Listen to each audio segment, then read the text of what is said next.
लेकिन ऐसा नहीं करते हुए, चाहे वो हेल्थ ऑफिसर हो, चाहे वो कमिश्नर हो, चाहे वो नायब तहसीलदार हो, चाहे वो तहसीलदार हो, चाहे वो एफडीओ हो, ये टेबल पर बैठकर सब प्रकरण को उन्होंने मंजूर किया। अगर उस वक्त सवाल एसआईटी बनने के बाद सिर्फ एक ही मसला नहीं है, कई अलग अलग मसाइल हैं जिस पर हम लोग हर मसले पर काम काज कर रहे हैं। हमने जब माइनॉरिटी डिफेंस कमेटी बनाई तो उस वक्त हमने कहा था कि हम इसमें जैसा मुस्लिम लोगों में अहमद मोहम्मद का जो डिफरेंस आता, किसी औरत का शादी से पहले जो नाम लिखा रहता वो अपने वालिद के नाम के साथ रहता, बाद का नाम शौहर के नाम के साथ रहता, ऐसे ही जो माइनर उसके अंदर कुछ तफावत भी आ जा रही है। तो ऐसे लोगों को एसआईटी और police please minority defence committee की जानिब से आप तमाम ही पत्रकार साथियों का इस्तेकबाल करता हूं और आप लोगों का शुक्रिया अदा करता हूं। आज माइनॉरिटी डिफेंस कमेटी ये पत्रकार परिषद व माइनॉरिटी डिफेंस कमेटी के तमाम अरकान, जिम्मेदारान और हमारे लीगल सेल के एडवोकेट आरिफ शेख, तौसीफ भाई, आप लोगों के सामने हम लोग मौजूद है। एडवोकेट हिदायतुल्लाह साहब, आप लोगों को पता है कि महाराष्ट्र हुकूमत ने एसआईटी बनाई, इंक्वायरी तेजी से जारी है और अभी तक जो एसआईटी ने कार्रवाई की है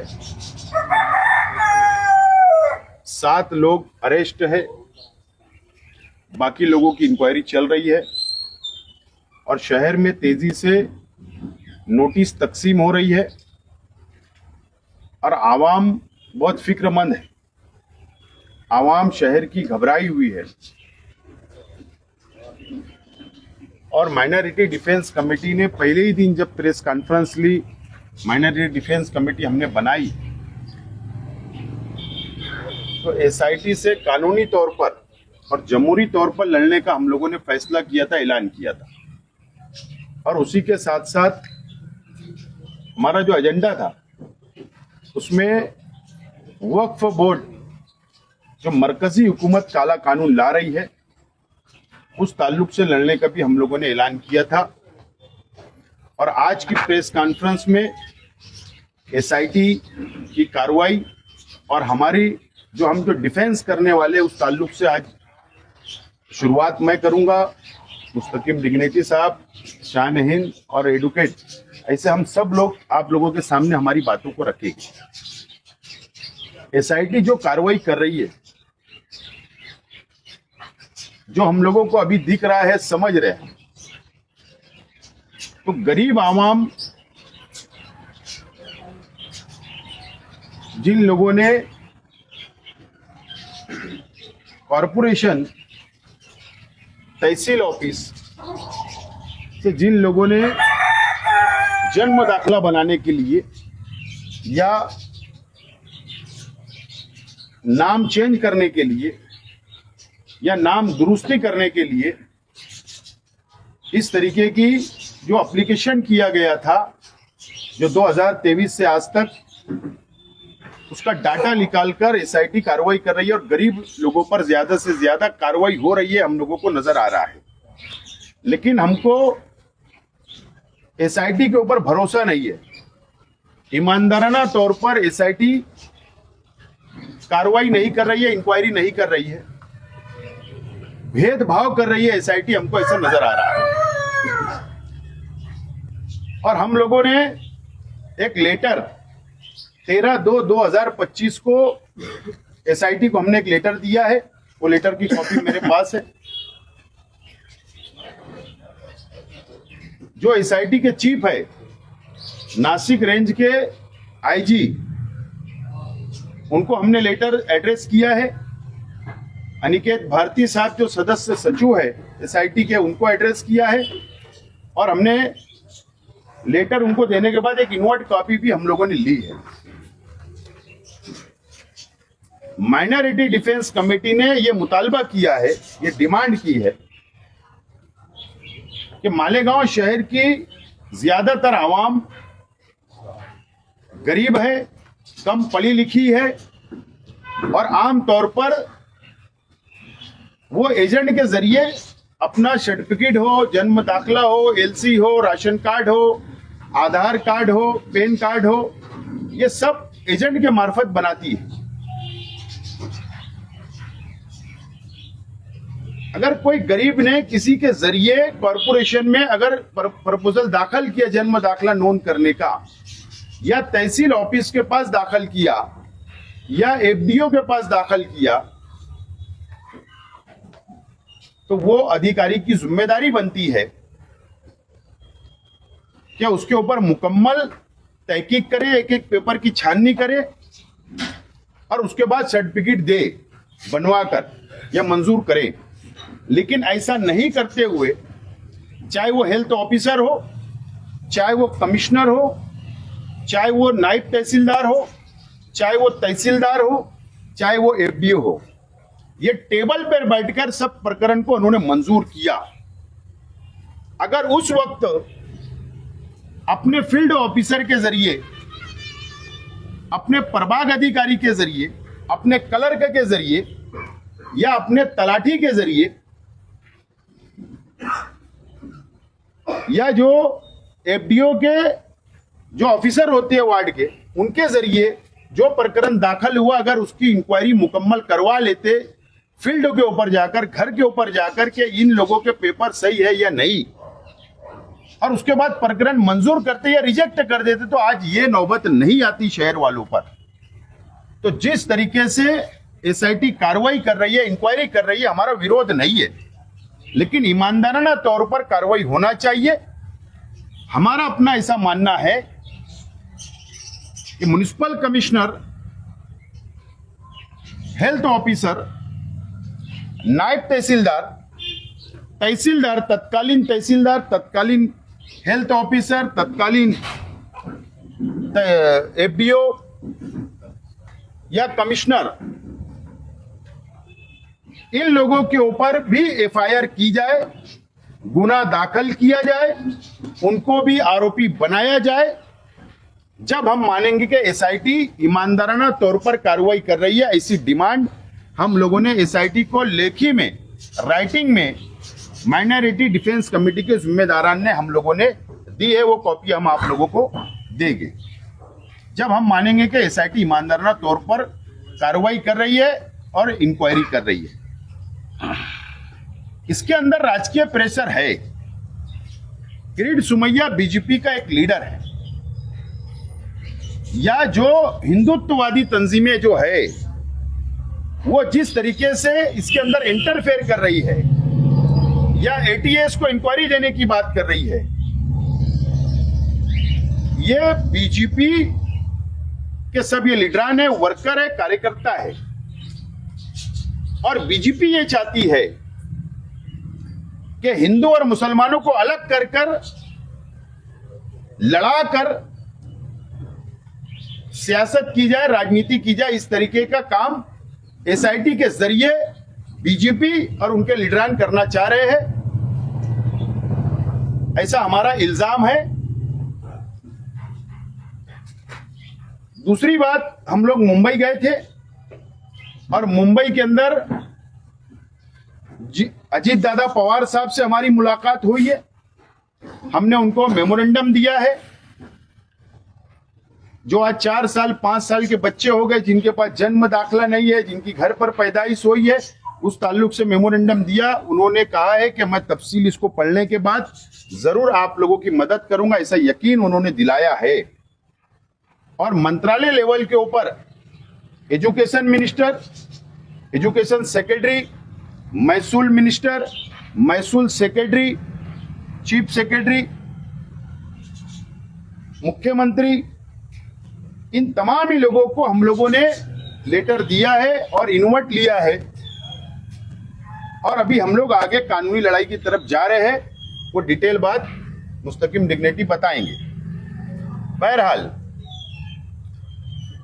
हमारी ये रिक्वेस्ट है एसआईटी से कि ईमानदाराना तौर पर कार्रवाई होना चाहिए। हम लोग शहर बचाने के लिए, शहर की आवाम की मदद करने के लिए रात दिन हम लोग लगे हुए हैं। ईमानदाराना तौर पर हम लोग मेहनत कर रहे हैं, हमारी लीगल टीम मेहनत कर रही है और ये लड़ाई अब जहां भी जाकर खत्म होगी, हम वहां तक ये लड़ाई को लड़ने के लिए पूरी तरीके से हम लोग तैयार हैं। मालेगांव शहर में जैसे जैसे नोटिस बढ़ रही है तो लोगों की परेशानी सामने आ रही है। हम उनकी कानूनी रहनुमाई कर रहे हैं।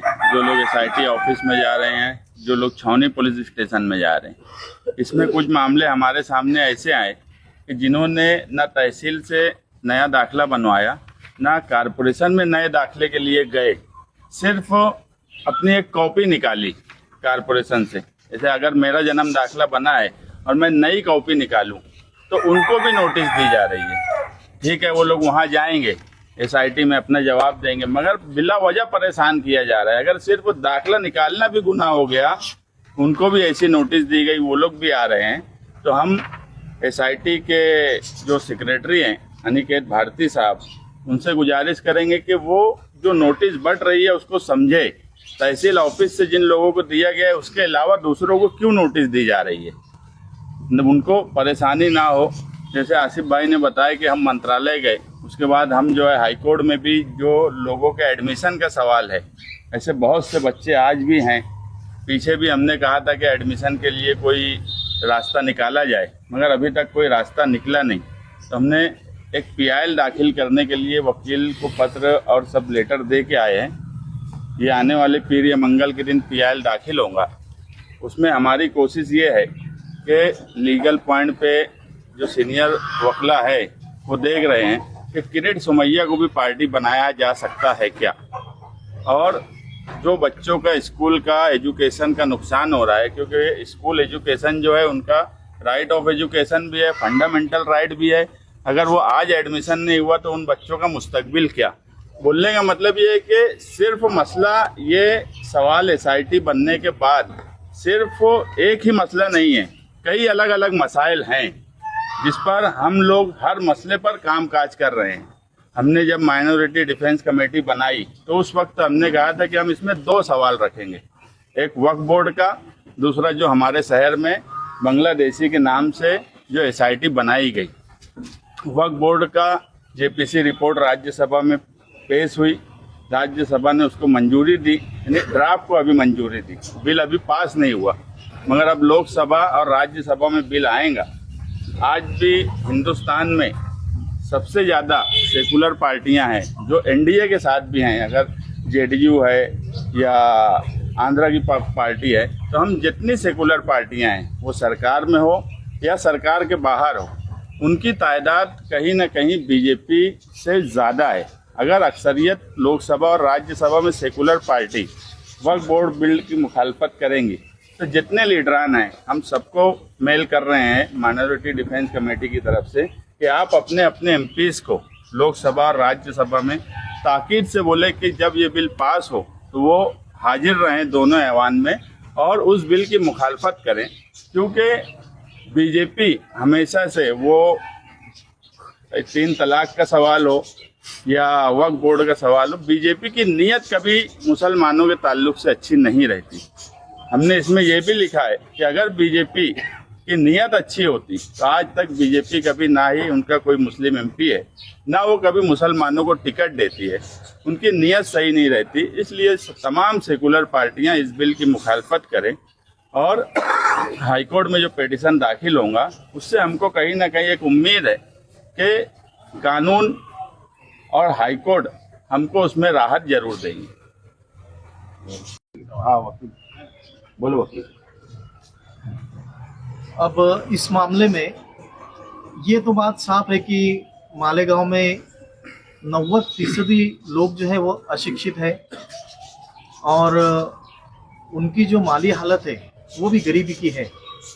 अब ऐसे हालात में जब अपने बच्चों का दाखला निकालने के लिए या किसी भी कामकाज के ताल्लुक से अगर उनको सरकारी ऑफिसेस में जाना है तो ये लोग अनपढ़ होने की वजह से बहुत सारे लोगों का उसमें सहारा लेते हैं और ये लोगों को उस प्रोसीजर के बारे में कुछ मालूमात नहीं रहती।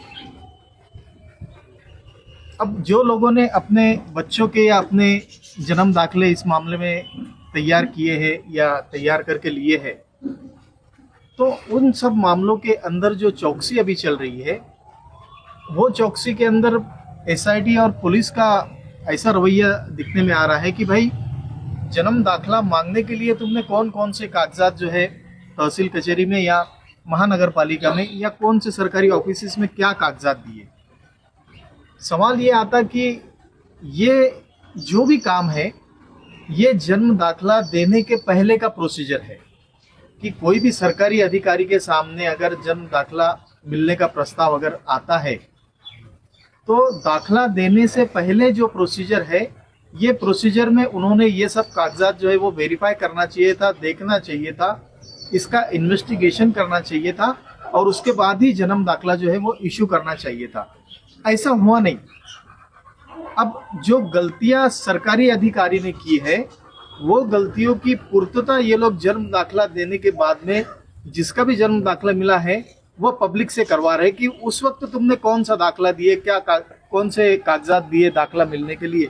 इस तरीके से बहुत से लोग अनपढ़ होने की वजह से, सही मालूमात उनको नहीं होने की वजह से जो कागजात है वो उनके सामने वो पेश कर रहे। लेकिन एक मामूली सी भी तफावत अगर है, जैसा मुस्लिम लोगों में अहमद मोहम्मद का जो डिफरेंस आता, किसी औरत का शादी से पहले जो नाम लिखा रहता वो अपने वालिद के नाम के साथ रहता, बाद का नाम शौहर के नाम के साथ रहता, ऐसे ही जो माइनर उसके अंदर कुछ तफावत भी आ जा रही है, तो ऐसे लोगों को एसआईटी और पुलिस बिना वजह बुलाकर और उनको हैरेसमेंट का काम यहाँ पर चल रहा है। इसकी वजह से हो रहा है कि मालेगांव शहर में इस मामले को लेके जो आम पब्लिक है उनके दिल में काफ़ी दहशत पैदा हो रही है कि भाई मामला तो एसआईटी का ये था कि भाई मालेगांव के अंदर बांग्लादेशी और रोहिंग्या जो लोग होंगे उनको तहकीकात करना है, लेकिन यहाँ पर जो अपने स्थायी रहवासी है, जो महाराष्ट्रियन है, जो मालेगांव के रहवासी है, ऐसे लोगों के दिल और दिमाग में भी जो है तो दहशत पैदा हो रही है। इसीलिए गवर्नमेंट ऑफिसेस के जो लोग हैं वो एसआईटी के लोग, पुलिस स्टेशन के लोग, ये ताल्लुक से जो है तो क्लियर अपना रवैया जो है तो इस तरीके से रखे कि एक आम आदमी को किसी भी चीज़ की तकलीफ ना हुए, उनको अच्छे तरीके से उसकी ट्रीटमेंट दी जावे। अब जो भी ऑफेंस इसके अंदर अभी तक जो लोगों के खिलाफ में ऑफेंस रजिस्टर हुए हैं, अब उनके ताल्लुक से भी ऐसा देखा गया कि एक माइनर मिस्टेक के तहत उनके खिलाफ में एफआईआर दी गई और उनके ऊपर ऑफेंस रजिस्टर किया गया। आज वो जेल में है। अब उनके बेल के ताल्लुक से जो भी कायदेशीर जो भी प्रोसीजर है वो करने में हम सभी लोग जो है कोशिश कर रहे हैं, लेकिन अभी तक उसका कोई जमानत के ताल्लुक से कुछ हल निकल नहीं पाया है। अब इसमें आगे चल के जो भी लोग पुलिस अरेस्ट करेंगी या जो भी लोगों के खिलाफ में एफआईआर वगैरह हो रही है, तो ये लोग जो है तो इनकी कोई ऐसा नहीं है कि चलो ये मालेगांव से बाहर इनकी कहीं पैदाइश हुई और ये मालेगांव में अपना जन्म दाखिला ये लोगों ने लिया हुआ है, ऐसा भी कहीं नजर नहीं आ रहा। ऐसा कोई भी अभी तक की केस के अंदर नजर नहीं आया। तो ऐसे हालात में हम लोग जो भी लीगल गाइडेंस करना है, आम पब्लिक को भी इस ताल्लुक से हम लोग समझा रहे हैं कि किसी भी किस्म का आप लोग अपने दिलो दिमाग में डर ना रखे। जो भी अपने डॉक्यूमेंट है वो डॉक्यूमेंट लेके वहाँ पर जावे, ओरिजिनल डॉक्यूमेंट अपने वहाँ पर बतावे और हम लोग किस तरीके से मालेगांव के रहवासी है, इसके ताल्लुक से जो भी डॉक्यूमेंट अपने पास अवेलेबल है वो सब डॉक्यूमेंट उनके सामने रखे और अपनी बात भी रखे और लीगल तरीके से हमने किस तरीके से अपना जन्म दाखिला लिया है इस ताल्लुक से जो है तो गवर्नमेंट ऑफिस के सामने अपनी बात रखो।